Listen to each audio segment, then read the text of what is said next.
Yeah, we're live.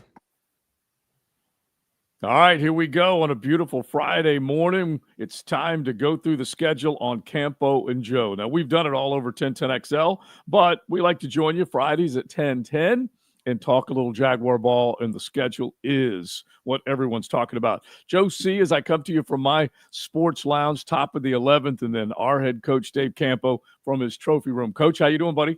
I'm doing fantastic. Listen, again, you've heard me say this many times. As long as I'm vertical at my age, it's a good day. Keep it between the ditches and stay upright. That's what I say. Exactly. All right, so we've got lots to get to, and I think more than anything else, we're just going to tear into the schedule. We're going to look at it in segments, particularly the first half of the second half, before the bye week, after the bye week, but then also take a look at the road games and some of those really, really tough things that they have to deal with as they head out west. But if anyone's tuning in on any of our social channels with our stream show, we invite your comments. We'd love for you to jump in, talk a little ball with us. What do you think about the schedule? Anything like that is more than welcome. Just go ahead and jump in the chat. So real easy to do that, but we're going to break it down. What's your first thought, Coach, when you take a look at this schedule and just kind of get an idea of, from a head coach's point of view, what you're looking at as soon as you see it in print, what we're starting with, and how it's going to go? Well, first of all, let me just say this. If you break it down into quarters, which we do, right? When you look at the schedule, the first four games, Carolina, Cincinnati, Houston, and San Fran, if they can go 2-2 there, I feel pretty good about it. Okay. The first part of the schedule is the toughest. 5 out of the first 7 are against winning teams. So it starts out with a pretty good challenge for this football team, which I think is good, because I really think that makes the urgency of training camp that more important, because you can look at it and say, hey, look, we're playing pretty good football teams, 5 out of 7 with winning records, even though when you look at it, it's hard to determine. That's if they stay where they were last year. You really don't know that. That's the issue. But when you look at it that way, it really juices you up during training camp of how important it is to get things done quickly.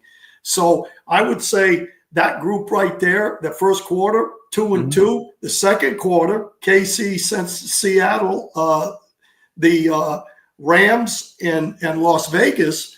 Again, I think that's a minimum of 2-2. If you can go 500 with that start, I think you're in pretty good shape. All right, Robert got us going in the chat with a good morning, Duval. So you guys give us a thought on what you think the first 4 games look like, what you think the record overall looks like, a home and away, how important it is. So Yoda, throw it back up there, because we're looking at Carolina. This is a rivalry game that really doesn't necessarily feel like a rivalry, but dang it, man, we were both born on the same year. We're talking now in its 31st season with the Jaguars and the Panthers. So this is cat-on-cat crime to open up your schedule in 2025. Carolina and Jacksonville came into the league at the exact same time, played in the Hall of Fame game all the way back in 1995, and here we are, 2025, and you got to win that football game, Coach. This team is about 500 when it comes to opening games, so they need to make sure that they have one back at home. This is the first time really since the pandemic year that they've had one at home. You need to get that one. You need to get the one against Houston. 2 of those first 3, you said 2-2. 2 of those first 3 are at home. I think they're critical. And then Cincinnati, isn't it a little bit of a crapshoot and coin toss how quickly they get out of the gates? Because they start slow sometimes. Well, first of all, the Carolina game, obviously you said it, it's the first home game since 20. So, that in itself is a big deal, in my opinion, because I think that, again, that juices up the urgency of that training camp when you're opening at home in front of your crowd, especially with a new coaching staff, a new head coach, a new general manager. All those things lend itself to that ball game. I think Carolina's better. I think they're going to be better. I think their quarterback gives them a chance. And then you put that with what they kind of finished the season with last year. this is going to be a critical game. That's a must-win for me right out of the blocks. And again, when you look at it, you say it's a must-win. In reality, it's not a must-win, but it is a must-win as far as what's going forward. Yeah. And look, Dave Canales came in there. It's funny. The two coaches that will face off in the Jags home opener are Dave Canales and Liam Cohen. Both guys got head coaching jobs off the job they did with Baker Mayfield. Let's be real. Absolutely. Canales down in Tampa is when Baker kind of had his rebirth. He got a contract out of that. He came back for this last year with Liam, and Liam kicked butt. And so both of these guys, you got to feel like, hey, I'm taking credit for Baker. No, I'm taking credit for Baker. And so it'll be good. But it's also a matchup of two number one overall picks, Coach. Right. Trevor has to feel a little bit of pressure to come back after the injuries and basically say, you know what? You may have been picked number one, but I'm the better number one. Well, that's going to be important. I mean, I think that's, really, as you said it with Baker Mayfield, that's why these guys got head coaching jobs. Yeah. So the development of the quarterback is their big deal. And to me, that adds to it as well, and, I'm looking forward to it. I think it's going to be one of those games where you're going to see a great deal about what each quarterback is all about. Yeah. And I like our chances in that game because I think we have a better roster. Mm-hmm. But again, I thought we had a better roster last year too. So I think it's going to be interesting to see what happens. All right, look what Social Alki put up there. He heard D-Rock, Mike DeRocco of ESPN, has the Jags starting 4-0. Yeah, that would be amazing, bro. There's no doubt about it. And D-Rock, the way he positioned it is that Cincinnati is a slow starting team. They have not necessarily, they went 0-2 to start last year. They definitely have been kind of a mixed bag in September. And if we take a look at two teams that we view as good, Cincinnati and San Francisco, I think you would agree with that, Coach.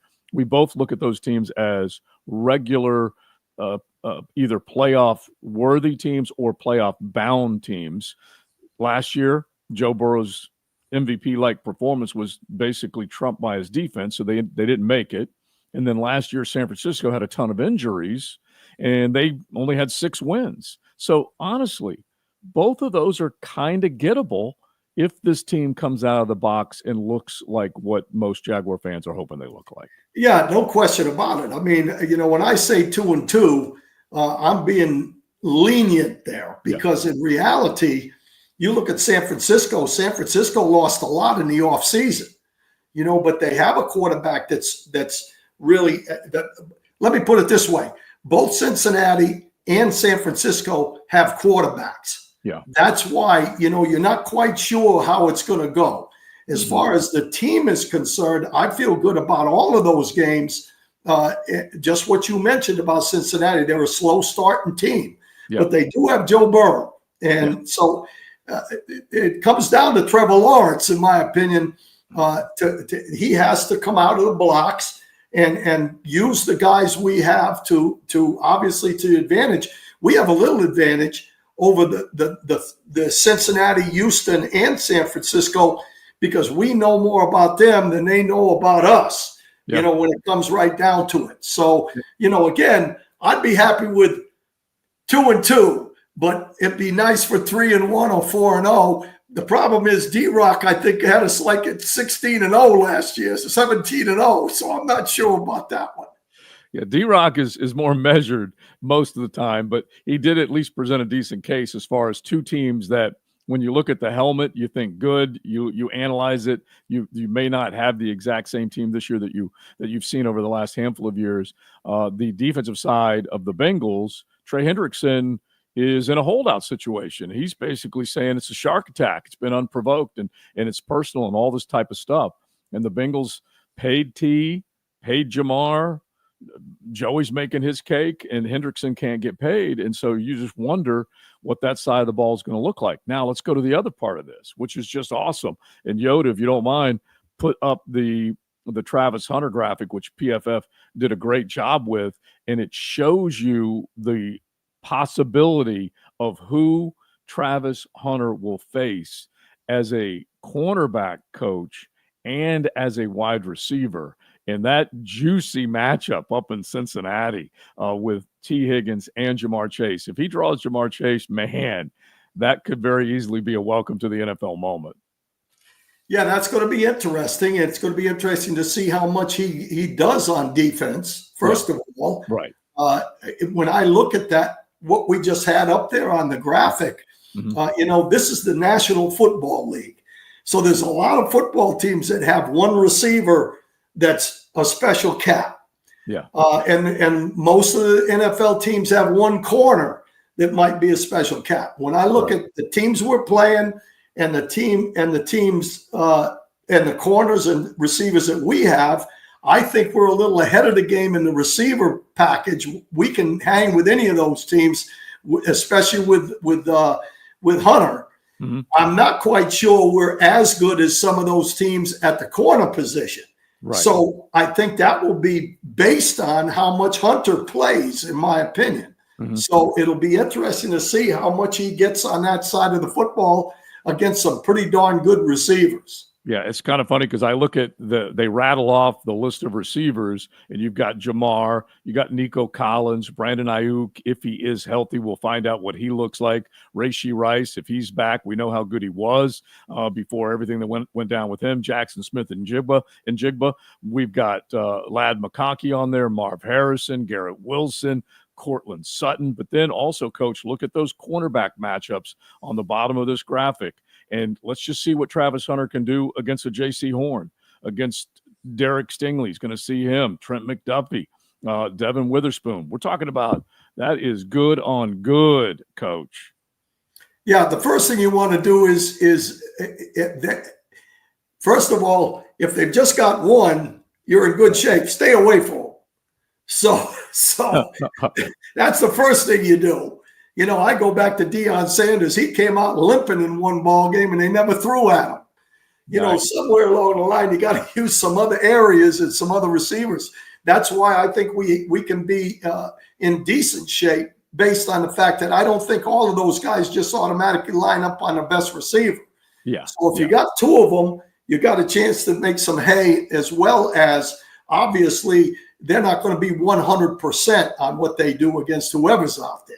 Yeah. When we do this and we show the excitement level that comes along with Travis Hunter wearing the teal and black, we have to remind ourselves, and it will be very obvious when they line up. Brian Thomas Jr. is on the field too, and he is a dynamic weapon that those guys on the other side of the ball are going to have to account for just as much as Travis Hunter. This is what Jacksonville's trying to get to, what Cincinnati already has, what a handful of other teams definitely have, with that dual pair of receivers that are serious threats to go and hit a home run anytime. All right, so Social makes the point. Hunter has to be used strategically, more defensive snaps versus the Bengals, more offensive snaps versus the Panthers. And I kind of wonder how that will go, because we talked to Bill O'Brien as an example, Coach, and you know this when we were visiting with him up at the ACC spring meetings. And he really did make a good solid point as far as when you make your decisions defensively to put Travis Hunter out there, who are you taking off the field? Who are you putting him up against? What's the down and distance? How often are you going to trot him out on first down? All those, I thought it was real interesting. And he comes from an offensive side of the ball. You come from a defensive side of the ball. Well, first of all, I think it really comes down to the skill level. You know, in other words, when you have a guy that's a special guy like Hunter is, to be honest with you, he didn't play much man-to-man. Right. So Bill was talking about, you just line that guy up on the best receiver or line him up on the second receiver, which is what Deion did. Mm-hmm. If he can do that, then that's really great. You put him on the second receiver, and then you can do whatever you want to do with number one. If it's Jamar Chase, you put him on Higgins, and now all of a sudden, if he can handle that side of the football, now you double cover Jamar Chase anytime you want to, or you not necessarily double cover, but lean on the guy that's the guy that can separate that team from you. So that's going to be interesting to see. I'm interested to see how much this Hunter. First of all, Hunter makes a lot of hay on defense with his eyes. Yeah. He's he has great instinct and vision and all that. Well, that's usually as a zone corner. If they're playing quarters, which I talk about all the time, it's a combination of man zone. That's where I think he can really make some hay. But if he can press along with that, that adds the dimension that you need. And so I'm just as interested as everybody in how much he plays on defense and where he's gonna make his hay. Yeah, and once we remind, and we know all of Duval knows this, but once we remind everybody outside of the 904 that they got to account for Travis and Brian Thomas Jr., they got to account for Tyson Campbell and Travis Hunter and Jarian Jones and Jordan Lewis. Let's just at least see how that all comes together. But Tyson Campbell, if Travis Hunter's out there and they're opposite one another, he needs to be a playmaker just as much as Travis Hunter. Tyson Campbell, I keep repeating myself, but this is important. After he got the offseason bump, a big contract, he has not picked off a football. In the last 2 years, he's picked off one. He needs to be more of an aggressive, I'm going to trust my eyes, which is kind of what you just mentioned with Travis Hunter, where he's going to be a little, because he's all around the ball, all around the receiver, not blanketing him and suffocating him, but he's right there. He just isn't making those special plays that you need. Yeah, he has not done that. I think that his strength, in my opinion, is that he's kind of a complete guy. Yeah. He's a guy that can do a lot of things. He's good against the run. He's physical. He does all those things. I'm not sure his eyes are quite as good as some, and so, that lends itself. When he first came in, everybody said he doesn't track the ball that well. Well, I think he improved on tracking the football, but you have to catch some as well. It's okay to knock them down, but like you said, you'd like to have the guy, turn the ball over a little bit. Yeah. But listen, not all those guys are great, catching ball, that kind of thing. But a complete corner, as far as doing basically everything, being able to play physical in cover 2 game where you're playing quarters on one side and halves on the other side, or halves on both sides where they're rerouting receivers, that's his strength. So that's why I say if Travis Hunter can go out there, or Jarian Jones, and lock a guy down in a man situation, then all of a sudden that complete corner is great because he can reroute guys. He can get up in people's face. He can double with guys. That's perfect scenario in my opinion. And just as an example, Jarian Jones has an opportunity to play opposite Tyson Campbell a lot of snaps this year. We don't know if it's the majority, but a lot of snaps, let's just say. Jarian Jones has more picks than Tyson Campbell has coming out of 2024. Okay, so Jarian made plays down near the goal line against Sammy Darnold in Minnesota. That was a memorable pick. And so, aggressiveness. And the other thing is a half dozen interceptions last year, just 9 turnovers, period. That's awful, okay? So, yes, hands on the ball, sudden change play. You get to go rest, give the ball back to the offense. That stuff has to happen. Yeah, and a lot of that's going to be based on how well they rush the passer. Yes. And the safeties. Because, the majority, if you really look at it, the majority of interceptions come out of the secondary at safety position. The corners, if they're playing a lot of man-to-man, it's not as many interceptions as if they're playing zone. So it'll be interesting to see that as well. All right, spend just a hot second since we're talking cornerbacks and coverage on one of our questions. Do you think they will play more zone? I think they're more of a zone football team and watching Green Bay. But again, one of their base coverages now is cover 4. The quarters coverage, which is a combination of zone and man. You basically are playing zone until they do certain things. And so to me, it's going to be kind of a combination.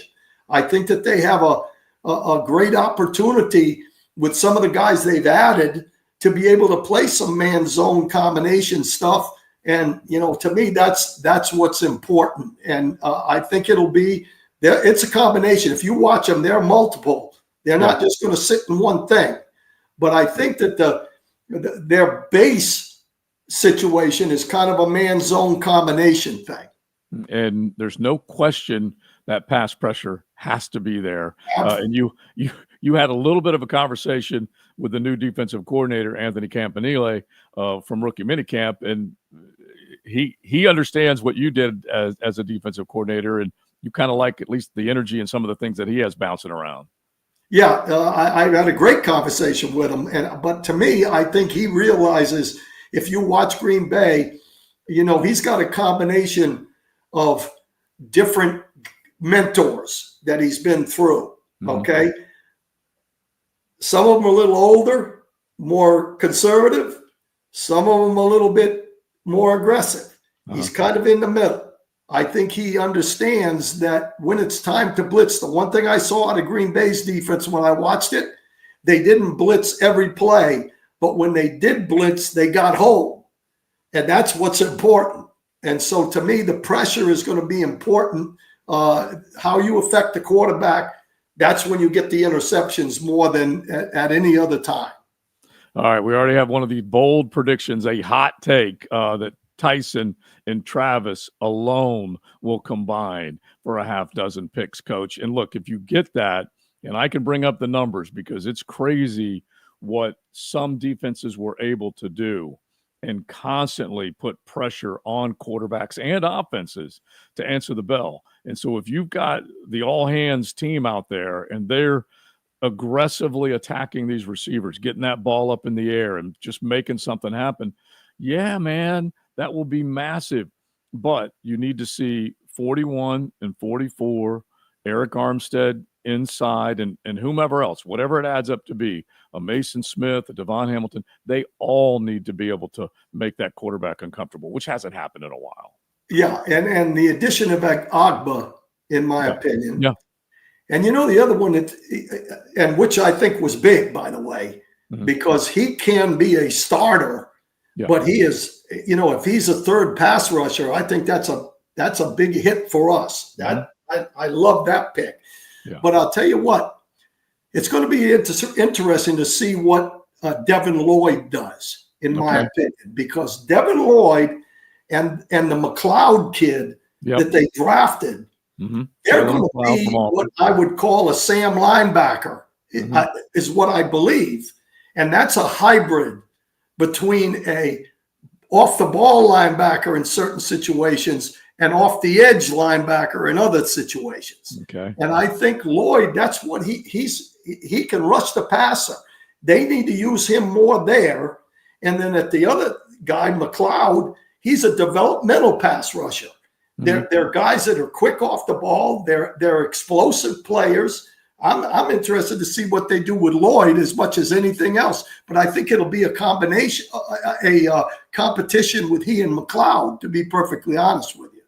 Yeah, so let's get back to the schedule, because these guys that you're talking about, if they can get things rolling early and start to get after these guys, make them uncomfortable, then yeah, they can get to 2-2, which I think we would agree is realistic, but it's also the bare minimum. They can't start 1-3 before they meet the Kansas City Chiefs and Pat Mahomes on Monday Night Football. And just take a look at it, you guys watching on the stream, is that you got to feel pretty good about the opportunity to pick off one of those two teams on the road.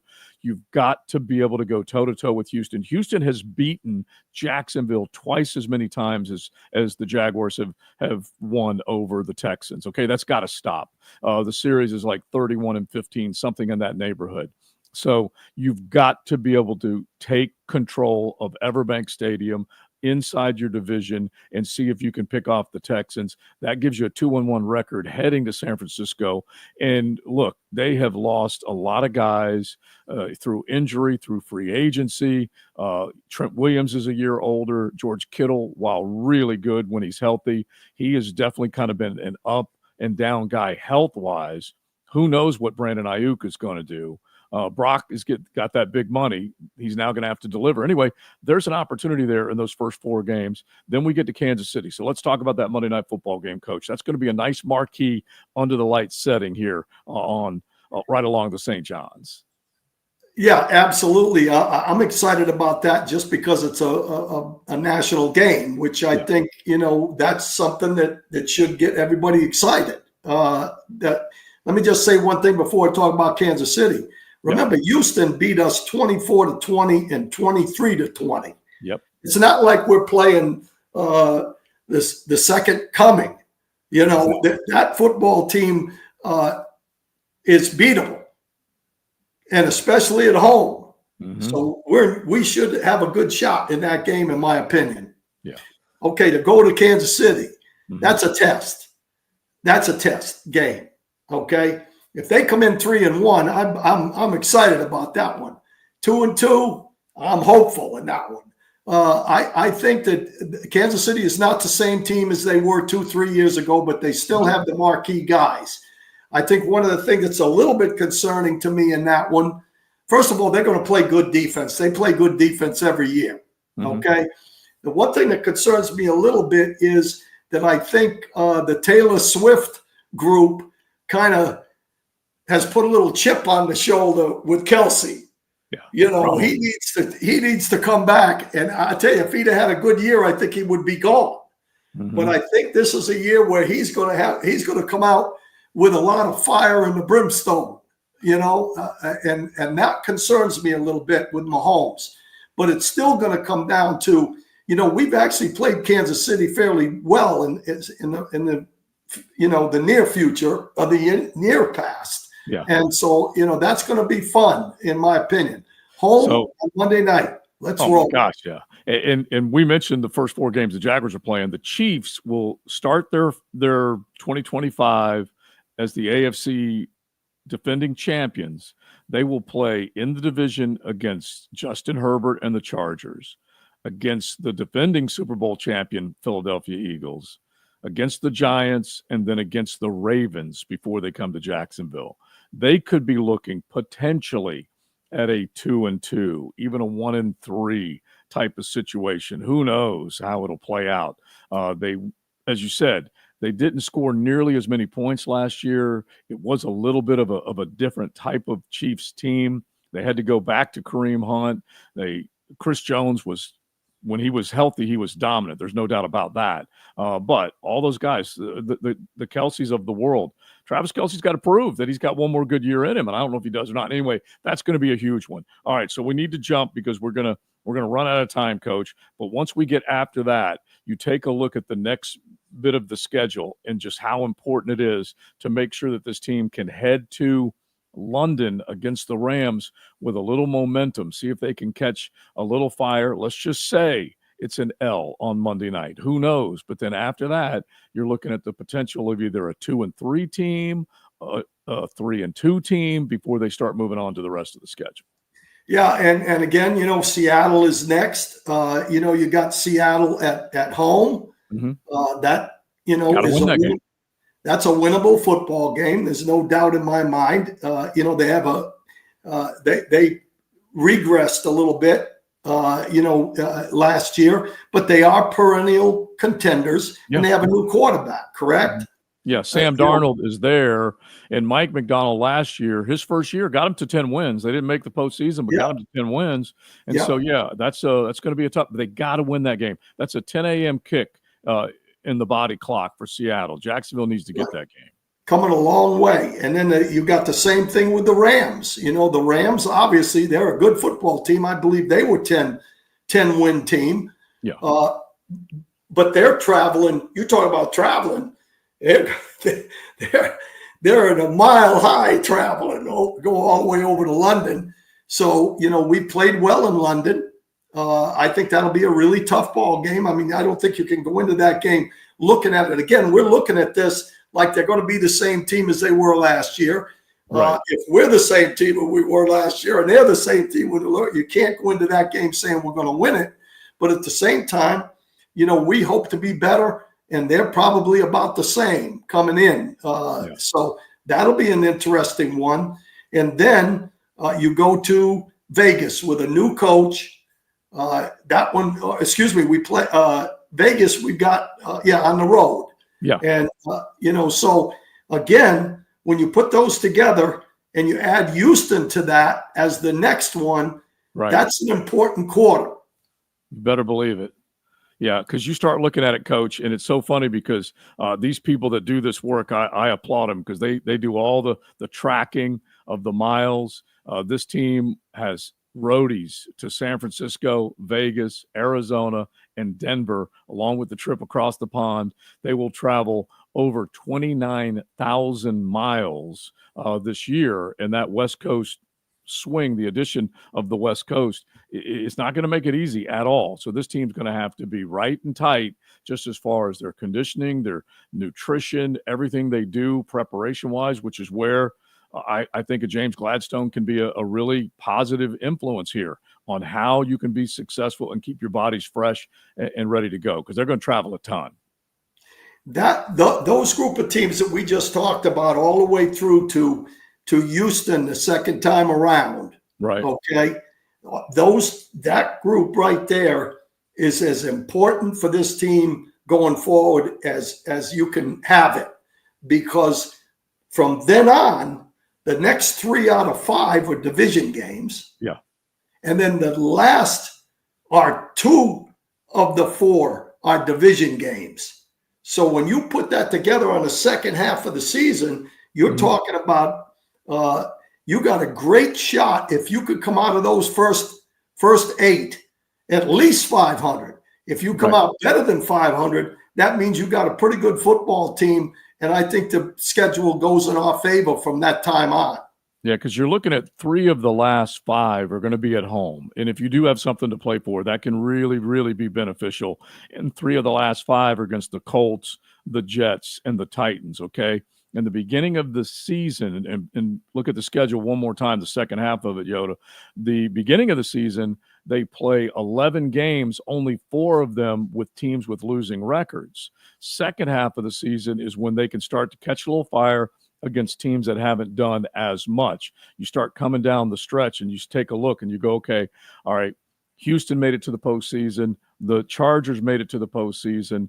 Arizona was close, but they lost 4 of their last 7. So when you go from Arizona, Tennessee, Indy, Jets, and then let's exclude Denver in this conversation, and then finish out with 2 more AFC South games, that's a massive stretch, Coach, where you got to get your licks in. You got to get some dubs there.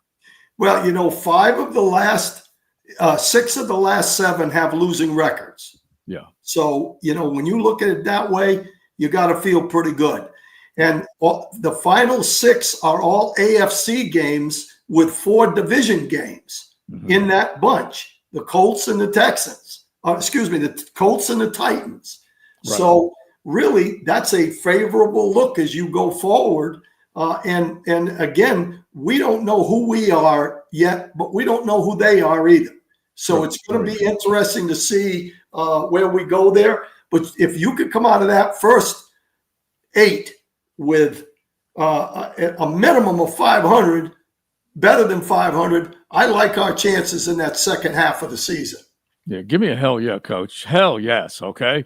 That's what they want to hear right now, okay? Now, we have run out of time. Let's just let everybody know that you and I are, like, next Friday, we will miss all y'all, okay? Because I'll be cruising celebrating TLD and mine's 30th anniversary. Congratulations. Yeah, which is pretty good. She put up with me for this long, Coach. Yeah. And then you're going to go on a nice little trip where you'll be with your family. So we will miss all of y'all next week and a little bit of the following week, but then we will be back at it. And we'll crank out either a Campo and Joe or a Just Joe.